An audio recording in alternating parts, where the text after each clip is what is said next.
numbriliselt seatud eesmärke me küll ei täitnud, aga eks siin hooaja jooksul on juhtunud piisavalt palju asju, et sellise rahuldava hinde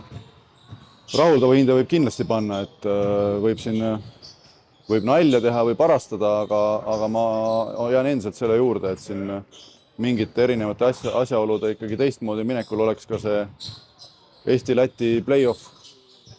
koha eest mängimine. Ma ei ütle, et kindlasti sinna jõudmine, aga seal joone juures mängimine olnud ikkagi ka meile jõukohane, et kui me vaatame turniiritabelit, siis me oleks võinud ka viimase nädalaga veel ikkagi selle turniiritabeli seal natuke teistmoodi keerata. Vigastustest ei hakka rääkima, see kindlasti on meid häirinud. Stefani minekust on ka räägitud, et ma endiselt olen sellel arvamusel, et Stefan pidigi minema ja see mängija vaates, Eesti koondise vaates ja see andis võimalust meie järgmistele mängijatele, et me päris nii ei saa suhtuda, et me liidame kokku Hindi, Jorgeni ja Stefani punktid, mis oleks saanud, et kindlasti keegi sai viskeid rohkem, nii et on kuidas on, et loomulikult oleks tahtnud paari võitu rohkem just poistele emotsionaalselt. Ja vaadates Eesti veerandfinaalidesse, kindlasti Tartule anda lahing ja kui numbriliselt seada, siis tahaks, et selle seeria tuleks kindlasti viimsesse veel tagasi, et vähemalt 3 esimesest mängust siis ühe ikkagi kätte saada, et on vähemalt 4 mängu ja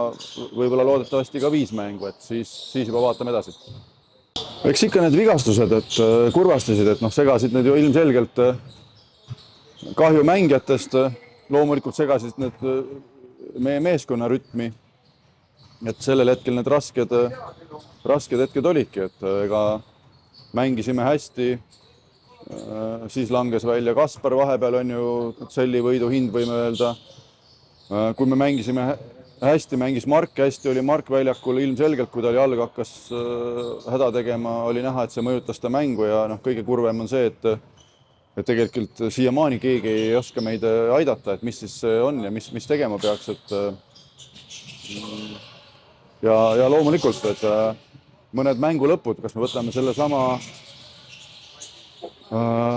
Kuulbeti mängu seal või kodus, et tegelikult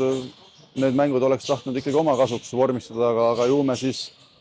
veel ei ole seal maal, et neid võite nii lihtsalt vormistada, et ikkagi, et võib-olla on tunne, et meil on tugevamate võistkondadega on lihtsam mängida, kui neid võite vormistada. Eks see kindlasti kurvastas ka see, et tahaks, et kui me iseenesest publiku arvu eesmärgi keskmiselt 300 inimest täitsime, siis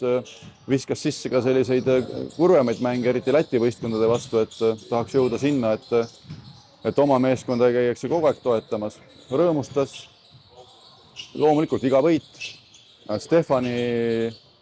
Stefani suured edusammud,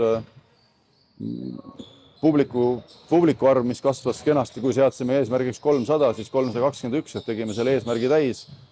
Ja eks neid rõõmsaid asju siin veel nii. Mina seda probleemi püstitust nii ei vaatagi, jah. Nii see on, et 2 Eesti ja 6 Läti võistkonda. Mina jaoks pigem vaatame, et kellega mängides me sinna jõudsime, et kui me siin ikkagi oleme jõudnud, et meil siin juba teise liiga võistkondades on 2 välismaalast ja siis ikkagi oluline, et kellega mängides sinna jõuti, et minu jaoks selline suurem, seda on ka siin erinevates saadetes võib-olla lahatud natukene, et minu jaoks on selline, et me ikkagi peame kasvatama seda oma mängijate arvu, kes meil siin liigas mängivad, et isegi kui nad ei ole võib-olla Eesti koondise tasemel mängijad tulevikus, aga et selline keskmine maasool, et need poisid mängijad siit võib-olla meil mõned aastakäigud on vahelt puudu jäänud ja kui me seda oma mängijate ringi kasvatame, on need vanemad, nooremad, siis sealt saame rääkida juba taseme tõusust, mängijate taseme tõusust kui meeskondade taseme tõusust ja eks siis selgub, et kellega me seal oleme ja loomulikult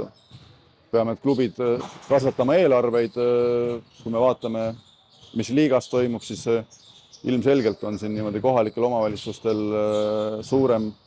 peaks olema suurem roll, kui me võtame sama Läti võistkonnad, kellel sealt tuleb kellel 50, kellel 60% eelarvest tuleb linnast või vallast, nii et see on see koht, millega tööd teha ja küll neid siis küll need siis võistkondi jõuab sinna 3-4 ja mõnel aastal 5 ka tulevikus.